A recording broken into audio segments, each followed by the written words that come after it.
घर में अजीब सा सन्नाटा था। इतना सन्नाटा और इतना खौफ, जैसे कि दीवारें भी डर रही हो। दादी को पूरा विश्वास था कि वो पंडित आएगा और वो सब ठीक कर देगा, लेकिन दादी खुद को समझा नहीं पा रही थी कि उसके दिल में भी डर डर बैठ चुका है। दोपहर का टाइम था। पंडित को बुलाया गया। घर का मेन गेट धीरे से खुला। सफ़ेद कपड़े, गले में रुद्राक्ष, हाथ में पूजा का सामान, और वो सामने पंडित। पंडित आगे आया। जैसे ही पंडित अंदर आया, उसका पहला कदम आंगन में रखते ही गेट धड़ाम से बंद हुआ। सब चौंक गए और पंडित एक पल के लिए पीछे देखा, लेकिन फिर बोला, डरो मत, ये संकेत है कि अंदर बहुत कुछ हुआ है।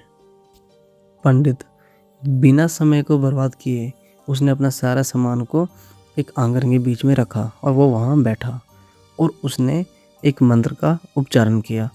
ओम।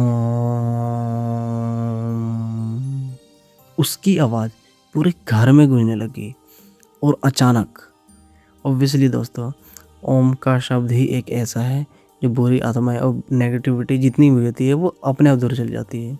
तभी अचानक ऊपर कमरे में हंसी की आवाज़ आई। वो हंसी संजू की थी, बिल्कुल भयानक। उसमें कुछ और भी था, कुछ अंधेरा और कुछ भयानक। पंडित बहुत हैरान हो गया। संजू धीरे धीरे सीढ़ियों के नीचे आया। उसका शरीर बिल्कुल ढीला हो चुका था, आंखें बिल्कुल काली, और जैसे ही पंडित मंत्र पढ़ना स्टार्ट किया, संजू भी वही मंत्र दोहराने लगा।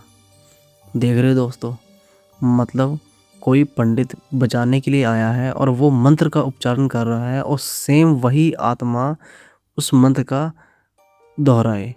कितना भयानक और कितना खौफनाक होगा। एकदम परफेक्ट, बिना किसी गलती, जैसे कि उस आत्मा को सब मंत्र याद हो। कितना भयानक हो सकता है ये। पंडित के तो एक पल को हाथ कांपने लगे और उसने बोला, ये कैसे हो सकता है। और उसी टाइम दादी घबरा कर बोली, पंडित जी, इसे बचा लीजिए। पंडित ने धीरे से कहा, देखो दादी, ये सामान्य आत्मा नहीं है।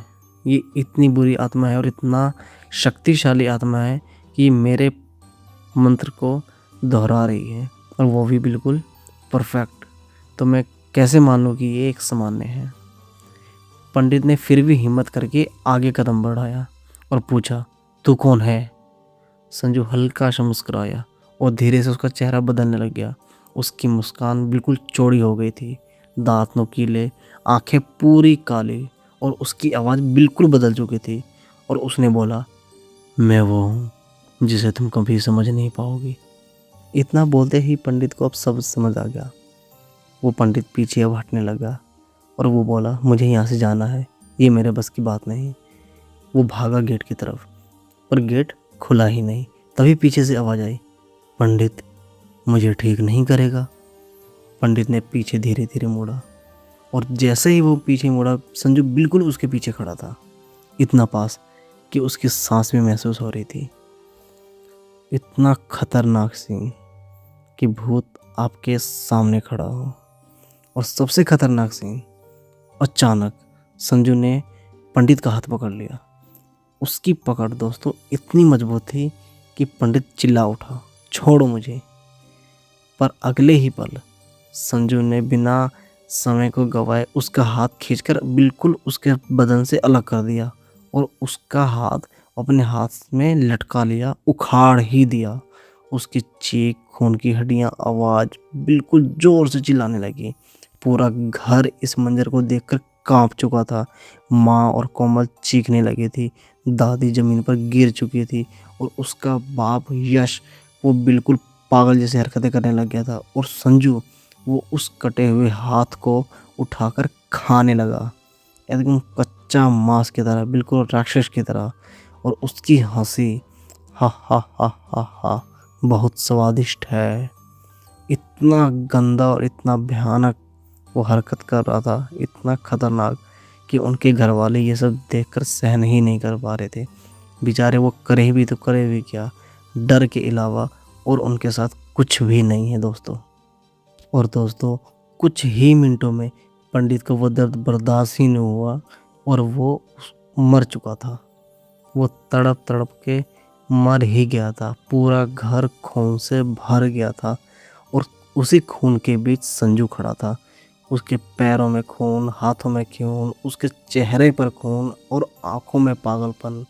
और उसने धीरे से कहा, अब जो इस घर में आएगा वो मेरा खाना बनेगा। सोचो दोस्तों, एक इतना गंदा पिशाच हो सकता है कि इंसान को वो कच्चा खाए। उनका परिवार बिल्कुल टूट चुका था। अब कोई उम्मीद नहीं बची थी। घर बिल्कुल नर्क बन चुका था। दरवाजे खुद बंद होते थे। रात में चीखें, दीवारों पर नाखून और संजू एक राक्षस। यश ने रोते हुए कहा, मतलब उसके बाप, हम क्या करें? और दादी ने कांपते हुए वो कहा, एक आखिरी उम्मीद है, माँ काली का एक भक्त बाबा। दादी और यश किसी तरह प्लान बनाते हैं कि कल इस घर से कोई बाहर निकलेगा और वो काली माता के भक्त बाबा से मिलेगा और वो इस मुसीबत के लिए गुहार लगाएगा। अगले दिन किसी तरह दादी घर से बाहर निकलती है और वो उस बाबा के पास पहुंचती है। वो बाबा, जिन्हें उन्होंने देखते ही समझ गया, उनकी आंखें बंद थी और बोला, अम्मा, तुम बड़ी मुसीबत लेकर आई हो। ये कोई आत्मा नहीं, ये एक पिशाच है। दादी का तो बिल्कुल हाथ कांपने लग गए। उसने कांपते हुए बोला, पि, पि, पिशाच?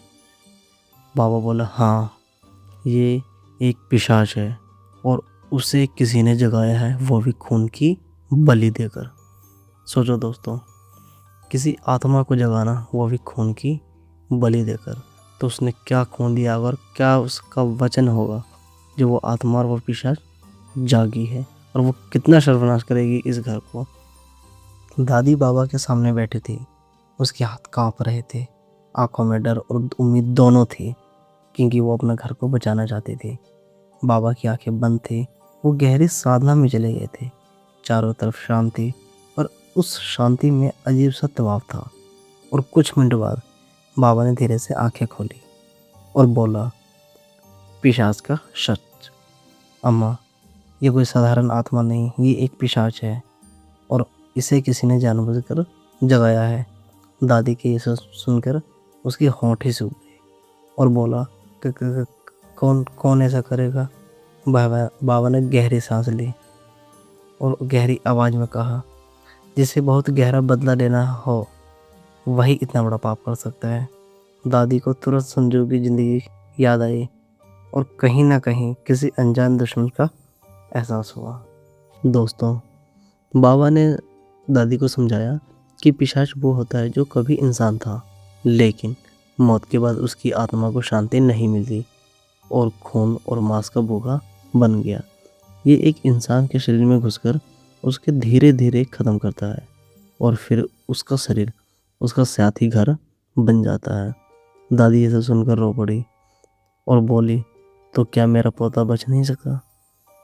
बाबा ने एक पल चुप रहा, फिर अचानक बोला, अगर देर हुई तो नहीं।